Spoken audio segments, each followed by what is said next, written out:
Today we're going to talk about how to load and unload the Lobster Pod, how to best store your stock. So at the moment this Lobster Pod is running, and if I was doing my daily checks at this point, I would want to look inside every box and check that the lobsters are all okay. For most of them it's as simple as just looking, and for the higher ones I use a step because I'm not very tall.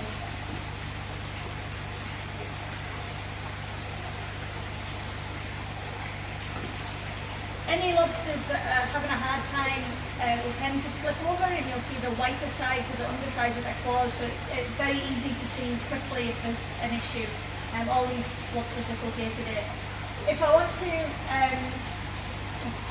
take a box out, I can either choose to drain a whole stack, and to do that I would switch off the pump over here.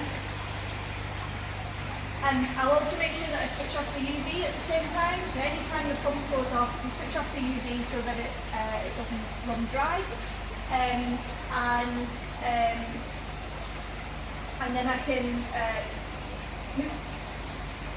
just pause a second. So the pump's off, the UV's off, we can drain the boxes down. The easiest way to do this is to tip the manifold forward, and you'll notice that there's small holes in the top of the manifold. This is so that the boxes don't automatically siphon, but when we drain the boxes down it gets really drippy. So we spin these siphon brake covers so the box drains down into the boxes below. So in this instance I'm going to do that for all of the boxes.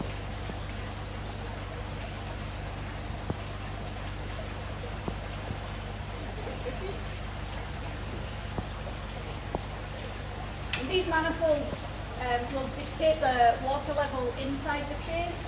So if you're low on if you're low on water, you could run the boxes half full if that was something that you needed to do temporarily.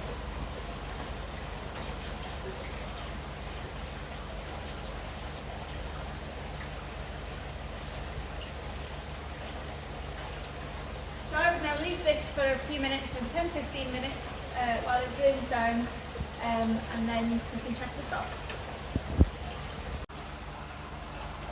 So now these boxes have drained down, we can pull them out and take stock out or add new stock. The Lobster Pod is ideal for grading and rotating stock because you can keep them much more separated than in a big tank. Some ways that the Lobster Pod has been used in that respect is you could grade by supplier, so different fishermen or different boats, and you can write on these boxes with Sharpie or something like that. You can also make labels if that helps. You can also grade depending on your customer, so some customers might only want a lobster of a certain size, so you can add all your 550 gram lobsters to one box, or however you want to work that. And also by species, so you might want to keep langoustine or lobster and also crab. You can separate them out by the trays. The other benefit is that you can rotate the stock easily, so most people will work on a first in, first out system. So by keeping track of what day stock was added, you can then sell them at the right time. You might also want to hold on to your best stock for a later market, maybe for winter or Christmas markets.